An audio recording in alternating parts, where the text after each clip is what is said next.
Icey has left the laboratory. She understands that as long as she follows the arrow, she will discover where Judas is hiding.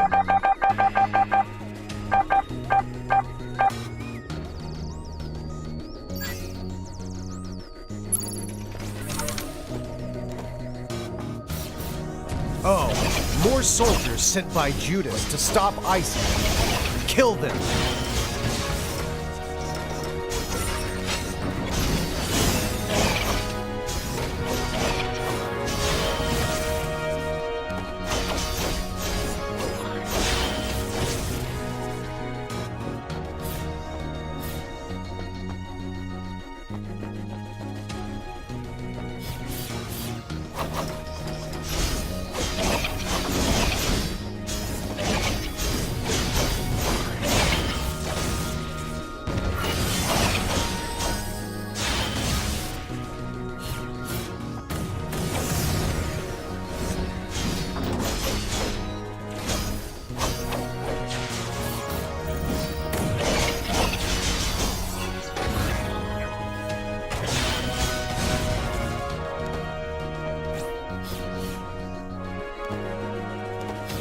Icey reaches a quiet hill, illuminated by light dancing off of the lake below. She is at peace.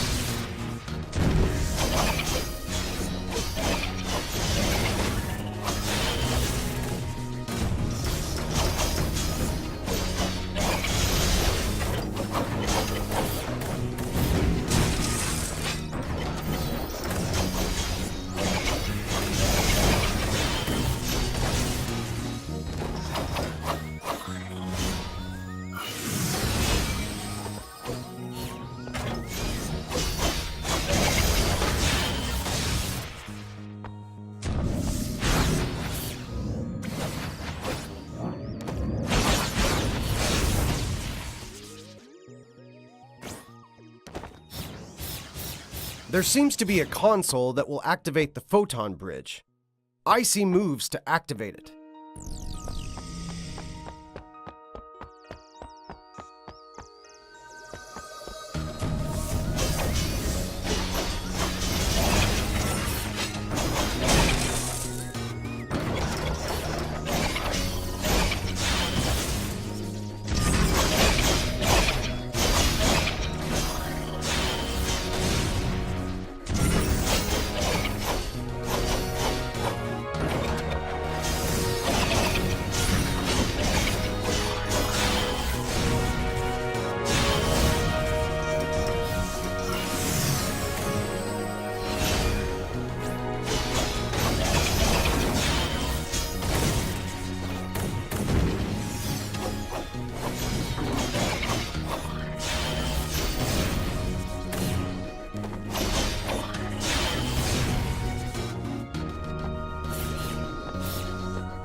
A disgusting swamp rests, unmoving, in front of Icey. She must carefully jump across.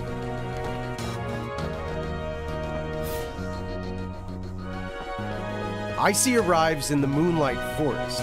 In front of her waits Daha. Wait, where's the bridge? Right, just keep following the arrow. Icey jumps down. It seems like this is an old sewer.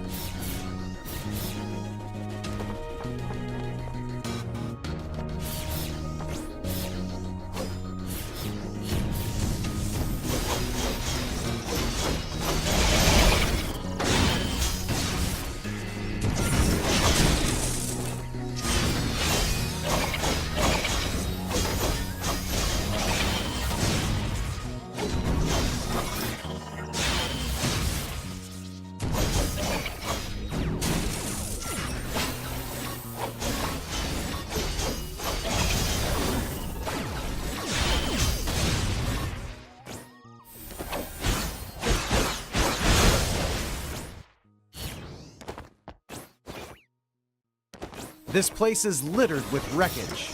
Icey feels that this place wasn't always a sewer. And who is to blame? Judas.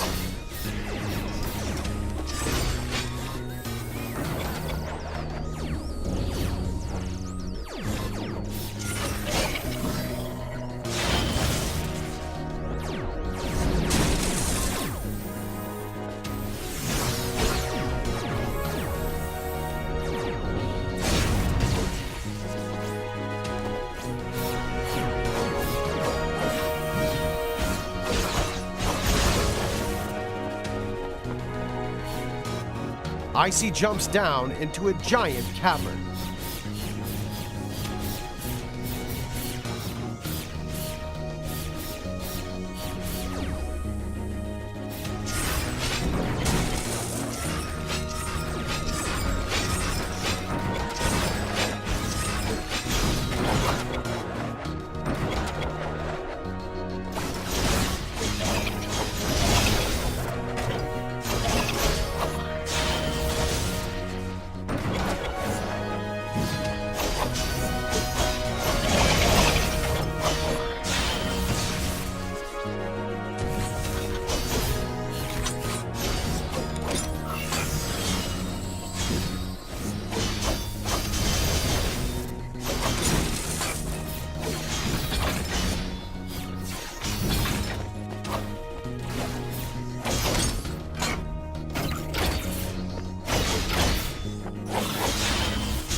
Icey follows the arrow through and passes through the gate.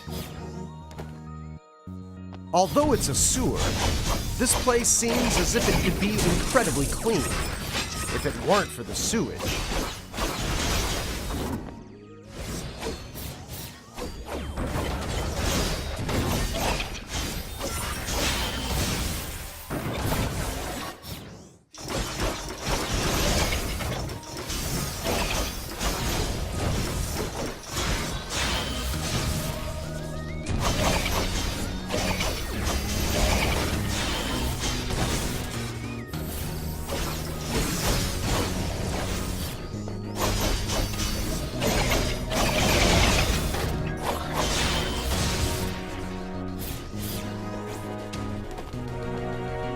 What could cleanse this place?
Icey defeats Gorger and senses that the exit is just ahead.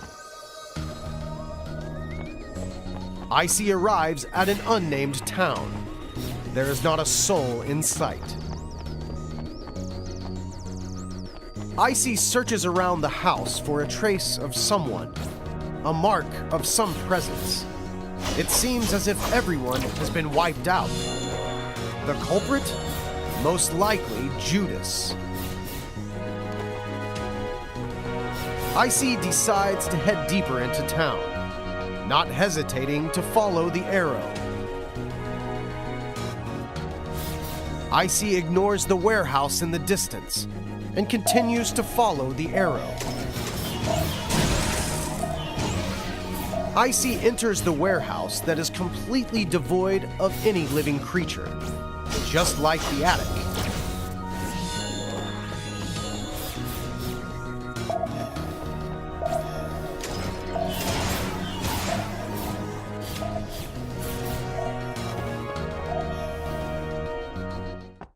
Are you kidding me? Ugh, again? Can't you just follow the arrow at least once? Well, this level was never finished. Do you realize how much inconvenience I've suffered trying to make a successful game? A few flaws, a few bugs here and there. It's normal. Like this place. I never finished applying the colors. Don't look at me like that. I know what you're thinking. In reality, it's really difficult to make a game, and it's very easy for problems like this to appear. Just wait a minute. I know you don't trust me. I'll just have to show you.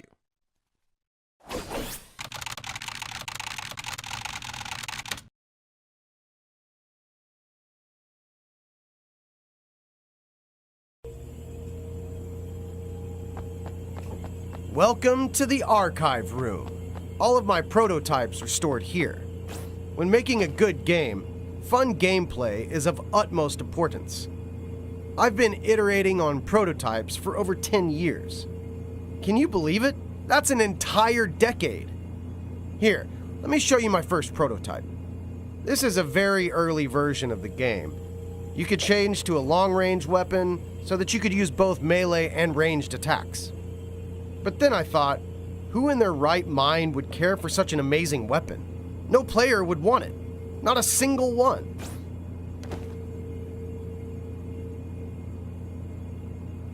So, in the end, I completely abandoned this prototype. That brings us to the second version. In the second version, there was a sort of mix between the demonic enemies and the player. You could absorb the enemy's powers and use them for your own. But then I ran into a big problem: cost. Don't you think it would be a waste to spend so much time on making such a complicated game, only to run out of cash halfway through development? After all, games do need to make money.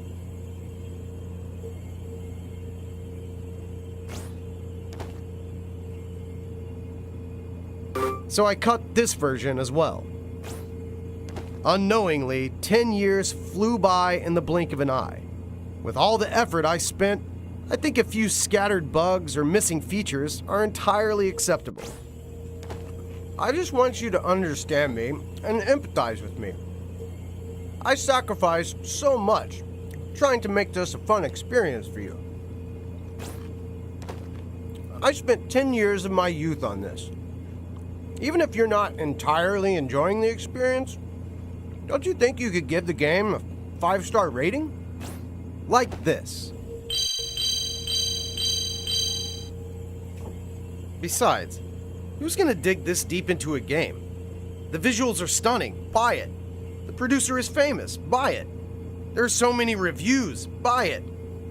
I thought that's all people considered when buying a new game. Like a machine spewing out cash. Do you really beat all the games you buy? Games are about entertainment. Don't place too much value on a few mishaps here and there. People will still buy the game, even if the servers are bad. People will still buy the game if there are bugs. So, man, why not buy another?